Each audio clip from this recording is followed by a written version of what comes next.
This is the Moto G Stylus, which was released back in 2021. This is actually the 2021 edition. There are some new editions, but I'm going to be reviewing this one, so let's get started.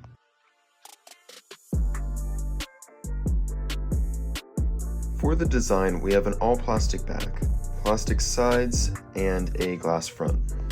Though the design is plastic, it actually feels really good in the hand.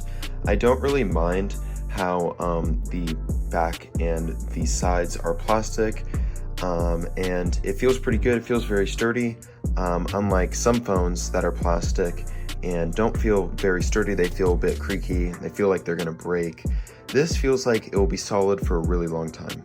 We've got a USB-C port as well as a headphone jack and the stylus. And we also got a fingerprint scanner on the side. Yeah, I don't really have a complaint with the design, so let's just move on to the display.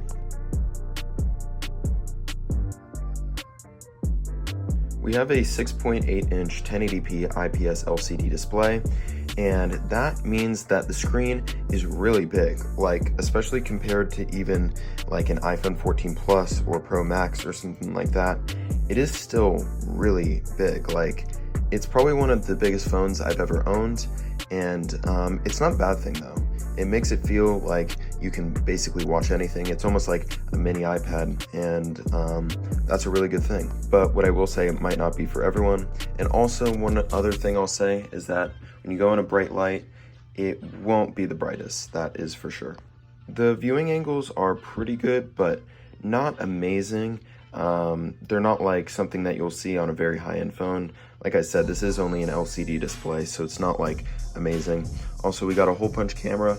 It's not really in the way, and also neither are the bezels. The bezels are pretty small for the price. Let's move on to the performance. We got a Snapdragon 678, which is kind of an old processor, as well as 4 GB RAM, not too much, as well as, actually not too bad, a 128 GB of storage, and that is the only option. We're also on Android 10, so that is something as well. It can be upgraded to Android 11, however. So here's what I'll say about the performance. It's very similar to something like a low-end A-series phone, such as an A31, or the latest A-series 30 series phone, and also something maybe like an A20 series phone. And yeah, it's kind of not budget, but it is budget to mid-range, so it's kind of in the middle right there. What I'll say about the performance is that, yeah, that is kind of how it is. It can open up somewhat quickly, but not all of the time. It can't keep things in RAM for all the time because of that 4 GB. And yeah, it can hold a decent amount of storage, so that is something. And what I will say on Android 10/11, I have not seen any glitches or anything like that, so that is an upside. Games such as Call of Duty or any other games that are somewhat heavily intensive, you're definitely going to have to turn down the settings, but it's not going to be unplayable. Yeah, with basically any game that is 3D or somewhat intensive, you're definitely going to have to turn down the settings. But if you're willing to make those sacrifices, I will say that the performance besides that is alright. Web browsing is totally fine. Sometimes it will lag a little bit, but it's not a big deal. Overall, the performance is something that you would expect from around this price. We've got a 48 megapixel main camera as well as 3 other cameras. But honestly, only 2 of the cameras are really important, that 48 megapixel and an 8 megapixel ultra wide, and then the other 2 are depth and macro sensors. When you open up the camera, at first the photos will seem somewhat over sharpened, but then when you actually take a photo, it's actually totally fine.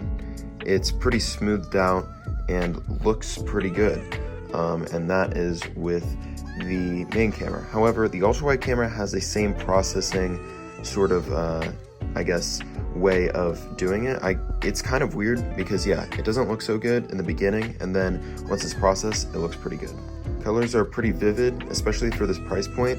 I'm pretty surprised by the amount of detail. You can see when I'm zooming into stuff, it actually looks pretty great. This is a photo with the ultra wide camera, And what I'll say is that even though it's not extremely detailed, it is pretty okay for this price point. Alright, so now it's time to talk about the final verdict and whether you should really buy this based on the price. So this actually goes, I'm selling this on Mercari for about 50 bucks, and generally I see phones like this for about 60 to 70, but yeah, I'm selling this for 50, so if you're interested, go on my Mercari page. But anyways, yeah, this is a pretty great phone for the price. As long as you find it for a deal and not something like crazy like 200 bucks, it's actually a really good deal, and I definitely highly recommend it. But yeah, anyways guys, I know this was a bit of a shorter video, and I will do a longer video later next week. But yeah, I just wanted to get this phone out of the way. Wasn't sure if too many people were interested in this, but decided to make a video anyway, so yeah. Anyways, thank you guys so much for watching, and I'll see you in the next one.